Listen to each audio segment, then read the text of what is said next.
নমস্কাৰ, মই ৰিমজিম আৰু আজি আছে মোৰ এটা 1 kg তল কেকৰ অৰ্ডাৰ। কেকটো এনিভাৰ্চাৰী কেক হয় মোৰ বা আৰু ভিনদৰে। তো তাই খুব মৰমত তেওঁলোকৰ মানে ফাৰ্ষ্ট মেৰেজ এনিভাৰ্চাৰীৰ কাৰণে কেক এটা অৰ্ডাৰ কৰিছে, কাষ্টমাইজ কেক। তেন্তে বলক আজি তেওঁলোকৰ কাৰণে কেকটো ধুনীয়াকৈ বনাওঁ।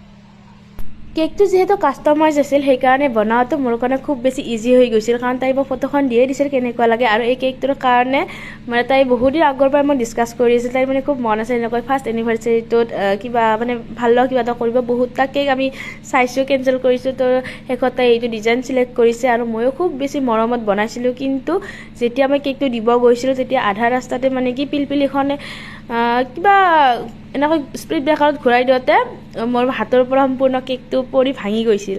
তো সেইখিনি সময়তো মই একেবাৰে মানে বন্ধ হৈ যোৱাৰ দৰে মই একো মানে ভিডিঅ' চিডিঅ' এইগিলা একো লোৱা নহ'ল। তাই মোক সেইভাগে ফোন কৰি আছে যে জল্দি কেকটো কাটিব লাগে, আৰু মই মানে কি কৰিম সেইখিনি সময়ত মোৰ হাতত একো ৰাস্তা নাছিল। তো কিবাকৈ আৰু সাহস কৰি ঘৰত আহি ক্ৰীম নতুনকৈ বনাই কেকটো মই বনাবলৈ চেষ্টা কৰিছোঁ। তো ছেম লুকে দিবলৈ চেষ্টা কৰিছোঁ কেকটোত। আৰু আপোনালোকক দেখাম, প্ৰথমতে এইটো লুক আছিল, আৰু তেওঁলোকৰ মানে যেতিয়া কেক কাটিছে সেইখিনি ক্লিপো মই ইয়াত অকণমান লখাই দিছোঁ। দেখিছে নহয়, এই যে তলৰ ফুল কটা দেখিছে, এইটো আৰ্টিফিচিয়েল ফুল। আগত মই ক্ৰীমেদিয়ে বনাইছিলোঁ, যিহেতু মোৰ হাতত ইমান বেছি সময় নাছিল সেইকাৰণে তো এই দুটা মই এনেকৈ লগাই দিলোঁ। কেকটো হৈছে খুব ভাল পাইছিল। আৰু এইটো হৈছে কেকটো প্ৰথম যিটো বনাইছিলোঁ সেইটো। আপোনালোকে ক'বচোন ছেম হৈছে নে হোৱা নাই।